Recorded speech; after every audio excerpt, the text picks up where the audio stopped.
En Encuentro con la Nación, temas de actualidad. Colombia tiene a partir del 7 de agosto presidente en ejercicio. Es un presidente con unas características muy especiales. Es un hombre que, al lado del gran elector de los últimos años, Álvaro Uribe, logró la presidencia. Nadie da un peso. Pero mire lo que es la dinámica de la política. Pero me voy a quedar en lo siguiente, haciendo un poco de historia. El presidente más joven que ha tenido el país fue Alberto Lleras Camargo, un hombre con solo título de bachiller. Cuando ser bachiller era muy importante, año 1945. Luego, pues viene el nuevo presidente Iván Duque Márquez, con sus 42 años, y tendrá una presidencia que, entre otras, venimos de 2 presidentes en 16 años, ahora vamos a tener un presidente de 4 años, lo cual significa que ya el año entrante estaremos diciendo segundo año del presidente Iván Duque en ejercicio. El otro presidente joven, fue por allá en el año de 1910, Carlos E. Restrepo Restrepo, el del Movimiento de Renovación Nacional, nombre bonito, nombre que después tomaría en el año 1978 el general Álvaro Valencia Tovar, que sacó una votación representativa, el típico voto de opinión, eran otras épocas. Luego tenemos otro presidente joven, César Augusto Gaviria Trujillo, cuasi paisano de nuestros 2 invitados, el doctor Fabio Olmedo Palacio Valencia y el doctor Horacio Gómez Aristizábal. Esto parece un foro gran colombiano. El doctor Fabio Olmedo, egresado de la Facultad de Derecho de la Universidad de Gran Colombia de Armenia, y el doctor Horacio Gómez, también egresado de la universidad. Usted también es egresado porque usted ha hecho cursos muy importantes en la Gran Colombia. No, doctor, cursos no he hecho pregrado y también tengo mi especialización en Pedagogía y Docencia Universitaria de la Gran Colombia y mi maestría en Educación de la Gran Colombia, de modo que gran colombiano, por supuesto, no solamente gran colombiano por universidad, sino gran colombiano por vocación, porque soy uno de los defensores del ideal bolivariano. En 1990 llega César Gaviria Trujillo con 43 años, le debe la presidencia a lo joven, al entonces entre niño y joven Juan Manuel Galán, quien proclamó el nombre de César Gaviria. Lo hizo presidente en un cementerio, hoy es su principal contradictor César Gaviria. De lealtades políticas ni hablemos. 1998 llega el presidente Andrés Pastrana Arango. Todos tendrán que valorar lo que hizo este hombre por la paz y sobre todo por el significado que llevó consigo todos estos procesos de buscar la conciliación y de colocar a cada uno en su sitio. Llegó a los 43 años. Luego Ernesto Samper, 1994, a los 44 años, Misael Pastrana Borrero. Oiga, pero un comentario importante. Sí, señor, por favor. Es bueno destacar que en la historia de Colombia, 2 gigantes en el manejo de la política, se puede decir que ha sido el doctor Álvaro Uribe, porque realmente fue presidente de él. A los 50 años. Y fuera de eso, impuso, o con votación de él, llegó a la presidencia de Santos, y ahora llega el doctor Iván Duque. Es decir, 3 presidentes por parte de un político muy talentoso y de mucha visión, que es el doctor Uribe.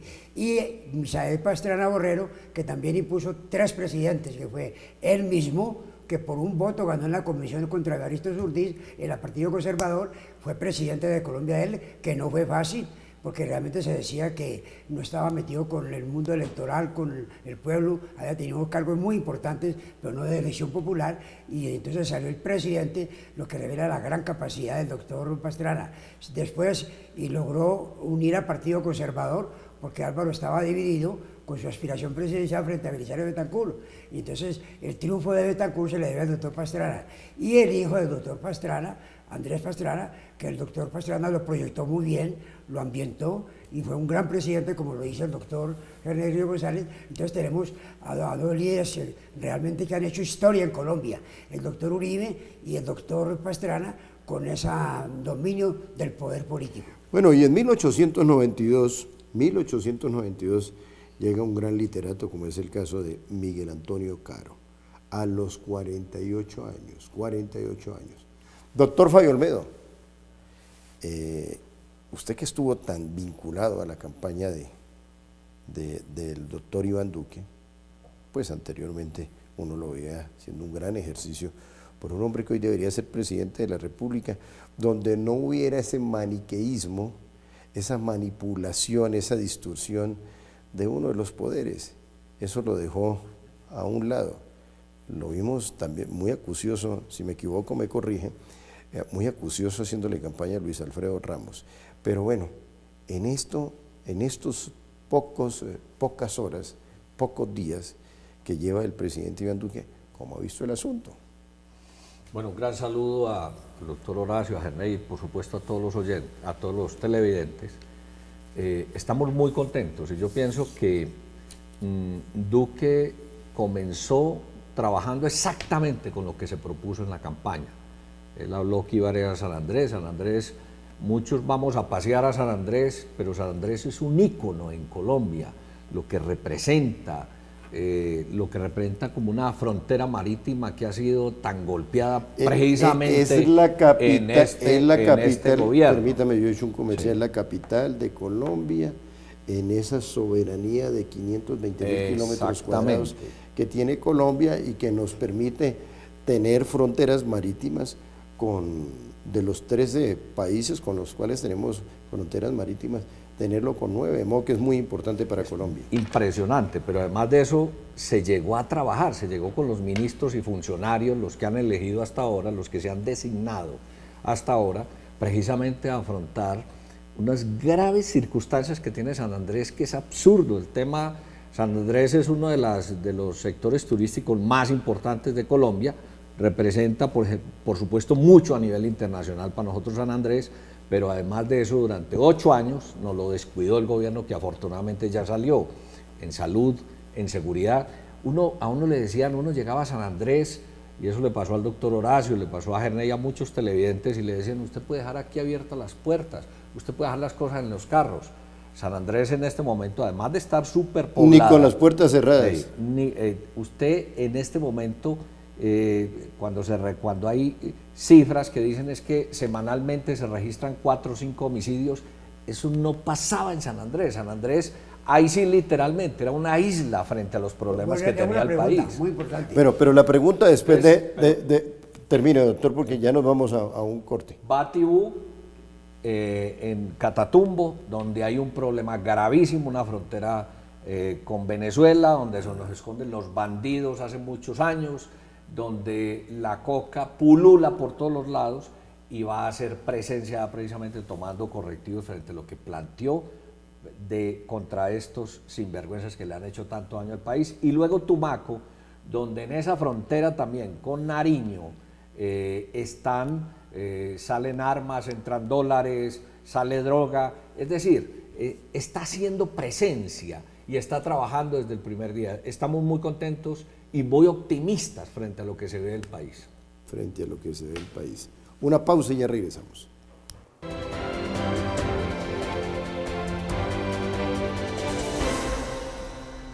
En 30 segundos, doctor Fabio Olmedo, defíname qué es el Centro Democrático. ¿Qué es?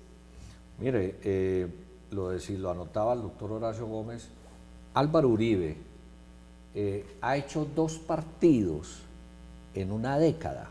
Sí. Eligió 3 presidentes, o ayudó, a elegir 3 presidentes, entre eso Iván Duque. Es un hombre que la agenda de este país pasa por la agenda de Álvaro Uribe. Quiéralo la oposición o no, todos los días tienen que hablar de él. Por eso han tratado de hacerle el daño más grande a uno de los hombres más importantes. Pero no me ha respondido. Centro Democrático es Álvaro Uribe y Centro Democrático es lo que representa el país. Una pregunta muy importante. Hoy toda la prensa está hablando de que las arcas están exhaustas, no hay plata, no hay dinero, una cantidad de deuda y que el país, como lo dejó Uribe, es inviable. Le pregunto, ¿esa reforma tributaria de que tanto se habla va a afectar a la clase media, según se comenta, que van a aumentar la cobertura a los contribuyentes, a personas, por ejemplo, que tengan salarios de 1.900.000, 2 millones, y es decir, ¿cuáles serían los temas principales de la reforma tributaria por los comentarios que se hacen? Doctor Horacio, a uno gústele o no le guste Trump, prometió en su campaña precisamente algo muy parecido en lo que se va a hacer acá, guardando por supuesto las proporciones. Se van a bajar los impuestos y ya se va a presentar una reforma tributaria bajando los impuestos a los empresarios, porque son los que generan riqueza. Nosotros no podemos tener lo que hizo Santos en 8 años, de coger y robustecer el Estado. Dividió, por ejemplo, le voy a poner un ejemplo, el INCODER lo eliminó y del INCODER salieron 3 agencias y triplicaron la burocracia. Lo que se dedicaron fue a pagar por favores políticos o mermelada, unos con contratos, otros con puestos y otros con otras cosas. Vamos, lo que el doctor Duque ha dicho, vamos a bajarle los impuestos a los que generan riqueza, pero vamos a subir los salarios de los trabajadores. Y se va a ampliar la base tributaria y se va a combatir la evasión y la elusión. Es que los cálculos que hay es que la sola evasión que tiene el país y la evasión las tienen los grandes contribuyentes, no la gente asalariada, ni la gente pobre, ni la clase media, la tienen las grandes empresas. Entonces se va a combatir la evasión porque las grandes empresas sacan el dinero a través de algunas figuras o a Panamá, o a Islas Caimán o a otros sectores, a paraísos fiscales, y lo que se va a hacer ahora a través de esta reforma tributaria es hacerla estructural y no hacer cada año una reforma tributaria. Y lo que se va a hacer también es que se va a ampliar la base tributaria para de alguna manera empadronar la gente que no está en la base tributaria, pero si a usted lo mete en la base tributaria no quiere decir que usted va a pagar impuestos. Hay gente que está en este momento presentando declaración de renta en el país y son obligados, pero no pagan un peso de impuesto. Eso le da al contribuyente y al país, le da una base para saber quiénes son realmente los que tenemos nosotros en el país tributando o no tributando, pero que están en esa base tributaria. Yo pienso que hay que dejarle presentar esos paquetes al gobierno allá en el Congreso, donde es el escenario para debatirlo. Seguramente recibirán algunas modificaciones.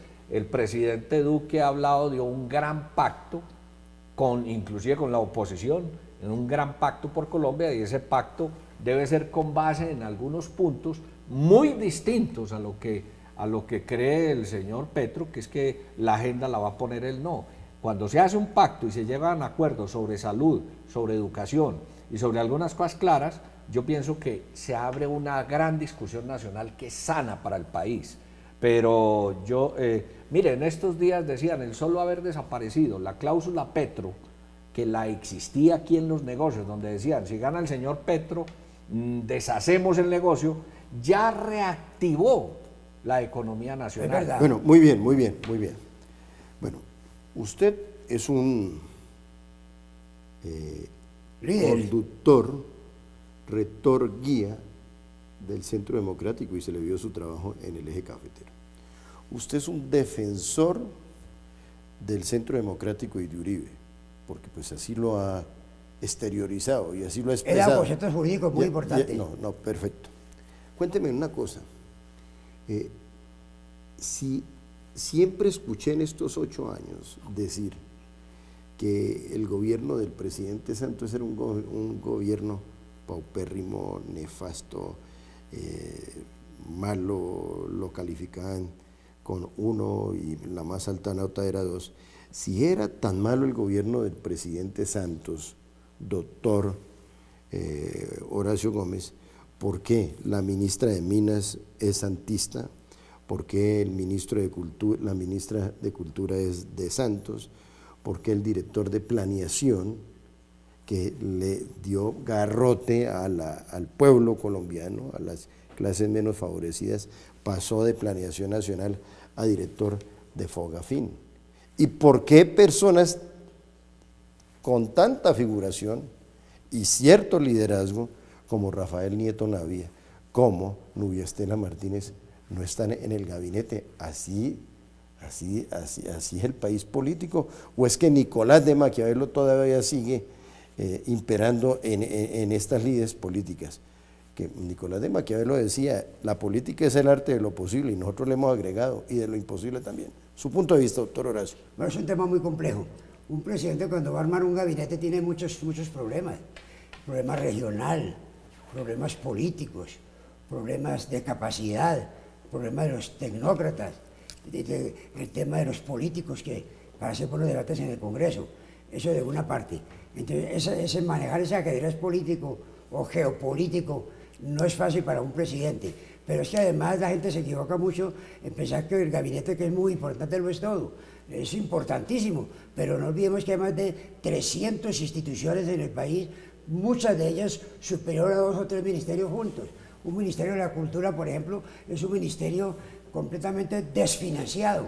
Y ni hablar del tema agrícola.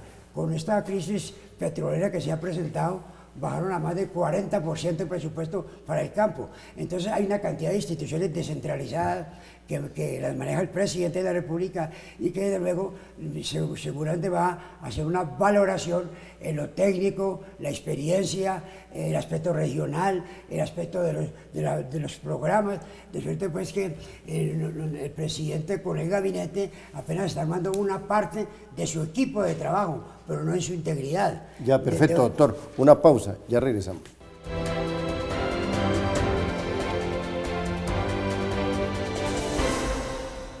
Doctor Fabio Olmedo, el doctor Horacio acaba de afirmar que el presidente tiene que ver la parte geopolítica, la parte regional, una serie de aristas. Entonces le formulo esta pregunta. Los departamentos que le dieron el triunfo mayoritariamente al hoy presidente Iván Duque fueron Antioquia, Por supuesto. Norte de Santander, la goleada fue tremenda en Norte de Santander. 5-7-0. Eje cafetero, Total. Quindío, Risaralda, Caldas. Caldas, el cuadrante cafetero y por supuesto el departamento del Tolima. Impresionante. El Tolima no tiene representación, Norte de Santander no tiene representación, el eje cafetero no tiene representación, eso por un lado. Y por otro lado, los mayores jefes de debate que tuvo en esta campaña Iván Duque fueron los militares. Yo nunca había visto tanto general, tanto coronel, tanto mayor, tanto sargento liderando un proceso democrático. Bienvenidos a la democracia, todos los militares retirados. Entonces, ¿en qué queda el cuento del doctor Horacio Gómez? Bueno, es una... No me va a decir que es compleja la pregunta. Muy no, es compleja. no, es una cuestión... Yo estoy de acuerdo con el doctor Horacio, es muy complejo. Armar un gabinete en un país que nos lo entregaron tan descuadernado es muy complejo. Armar regiones, armar el tema político y frente a un concepto que está planteando el doctor Duque, y es que se va a hacer un gobierno, pues en algunos casos, por ejemplo los ministerios, muy por encima del tema político. Pero pues uno sí esperaría de que en todo ese resto del Estado, y en eso estoy de acuerdo con el doctor Horacio, que es muy grande, tuviera una representación muy grande en las regiones, porque las regiones han estado muy olvidadas. Ese es el país nacional. Es el país nacional. Y el presidente Duque va a comenzar un tema bien interesante, y es el diálogo social en las regiones. El primero lo hace en Tumaco este fin de semana, y cada 8 días va a hacerlo en un lugar distinto. O sea, es decir, copia de lo que hizo el presidente Álvaro Uribe. Los consejos comunales, él le pondrá su bueno, sello. El rótulo uno de menos. No, y él le pondrá su sello, y por supuesto el doctor Duque es un hombre pues que respeta mucho al presidente Uribe, y yo pienso que uno no debe coger y borrar de un tajo lo que hizo otro, y menos el mentor, el gran mentor de él, que fue precisamente Álvaro Uribe Vélez. Además que esa microgerencia funcionó. Pero usted dice que ¿Sí? el mentor, pero ojo, uno diría que el mentor quizás político, pero él tuvo otro mentor, Santos fue el que le abrió las puertas ante el mundo internacional a Iván Duque, eso no lo puede negar. No. Mire, que como dice Santos, que es que yo fui y lo presenté al BID, perdóneme. Perdonado, pero explíqueme. Sí, yo pienso que Duque demostró, no solamente en la campaña y en el debate, sino en los poquitos días que lleva de posesionado, de que tiene talante para pasar a la historia. Yo confío mucho en eso. El país está confiando en eso, la comunidad internacional está confiando en esa nueva imagen que tiene el país. Mire lo que acaba de hacer hoy, no más. Convocó a la Comisión de Relaciones Exteriores para subsanar uno de los exabruptos que hace en este momento el señor Santos, que un día antes de irse firma la adhesión a reconocer el Estado palestino, independientemente que uno esté de acuerdo o no con eso. Yo pienso que el punto no es eso. Yo no puedo irme, faltando un día de irme del gobierno, para entregarle el gobierno a otro y dejarle firmado un tema tan grueso. Lo primero que hizo el canciller Carlos Holmes y lo que hizo el presidente Duque fue convocar a la Comisión de Relaciones Exteriores, que en 8 años fue olvidada por el señor Santos. Él y la señora canciller son los que tomaban las decisiones internacionales. Ahora van a llamar a todos, incluyendo al señor Santos, si es que todavía está en el país, porque tengo entendido que debe estar porque no han tramitado el permiso de salida del país de él. Entonces, esa Comisión de Relaciones Exteriores debe darle las luces al presidente si debe revisar ese tema o no, si se debe aprobar o no. Aquí le está dando lecciones. Un hombre joven de 42 años de edad que acaba de cumplir hace 8 días, le está dando lecciones al que se creía el gran estadista, el Nobel de Paz, de cómo debe conducirse un país. Yo pienso que en estos pocos días está mostrando el talante que tiene Iván Duque. Muy bien. Doctor Horacio, con esto quería comenzar el programa. El 25% de los colombianos espera que el expresidente y hoy senador Álvaro Uribe Vélez esté en la cárcel, porque esta situación no se da desde el punto de vista jurídico, marco legal. Sí, hay muchos aspectos jurídicos. Por ejemplo, me ha dado mucha tristeza ver al mismo fiscal y a la actual ministra de Justicia, de la cual soy amigo de ella. Hemos tenido mesas redondas en varias universidades, hablar de que van a subir las penas como gran reforma penal. A mí me parece que la reforma es muy compleja y muy necesaria a nivel de la gente de la calle, a nivel de juez, a nivel de fiscal de región, porque realmente en Colombia hay una nómina que es la misma de hace 20 años, y en 20 años Colombia se ha quintuplicado en población. Hemos pasado de 20 millones a 50 millones y tenemos los mismos jueces. Entonces, ¿qué pasa? Hay una situación dramática en la justicia, y es que yo tengo un pool de abogados con 7 abogados y presento un memorial a un juez y se lo contestan diciendo a los 6 meses o al año, y le fijan diligencias para dentro de 2 años. Doctor, justicia tardía no es justicia. Doctor, pero estoy preguntando, es el caso de Uribe. En los casos no, pero estoy comentando la reforma de la justicia que interesa mucho al país. En lo de Uribe yo he dado un concepto y se lo eso es lo que me interesa. A varios senadores en el aspecto técnico jurídico, que es mi especialidad, con más de 20 libros publicados en temas penales. Y es que cuando se hace una investigación contra una persona denunciada, hay 2 etapas: la investigativa y la final, que es cuando se va a condenar o se va a absolver para valorar la prueba. En este caso, la Corte Suprema de Justicia ha asumido las dos funciones, o sea, la de investigar y la de dictar sentencia. Esa fue una de las causales para recusar, porque se está violando el debido proceso. Y eso quiere decir, pues, que según la técnica jurídica y los doctrinantes, una persona que investiga un caso se enamora de sus pruebas, se enamora de su trabajo y termina fallando según su criterio. Entonces hay necesidad de que ese acervo probatorio lo coja una persona ajena a la investigación, para que haya más garantía de imparcialidad, de neutralidad y de certeza. De una parte de eso. De otro lado, antes de la indagatoria se acostumbra, no es una ley y hay jurisprudencia, y fuera de eso hay normas que lo dicen, que en la investigación preliminar, antes de llamar a la indagatoria, se debe oír en versión libre al acusado, para que tenga la oportunidad de desmentir los cargos que le han hecho y a ver qué prueba va a aportar. A Uribe no le dio la oportunidad de versión libre, sino que una vez lo llaman a indagatoria, seguramente iba a dictar autodetención, porque todo indica que iba hacia ese punto. De otro lado, yo mismo les hice llegar a saber, desde hace mucho tiempo vengo diciendo que es un proceso más político que jurídico, y no hay ningún escenario mejor que un Senado de la República para hacer el debate político a un proceso político sin descuidar lo jurídico, porque realmente hay una cantidad de violación a principios fundamentales del derecho. Muy bien, y fíjese, producto de la pregunta que le formulé al doctor Horacio, nos quedó claro que tiene 20 libros de doctrina penal y que tiene un pool de abogados, es Horacio Gómez y sus 7 juristas.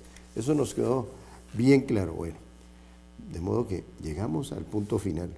Hoy tuvimos como jefe de cámaras un hombre ídolo de los niños en la época, Batman, nada menos que Batman estuvo aquí dirigiendo las cámaras. Y pues nos quedó claro el tema. La política es dinámica, la política es dinámica.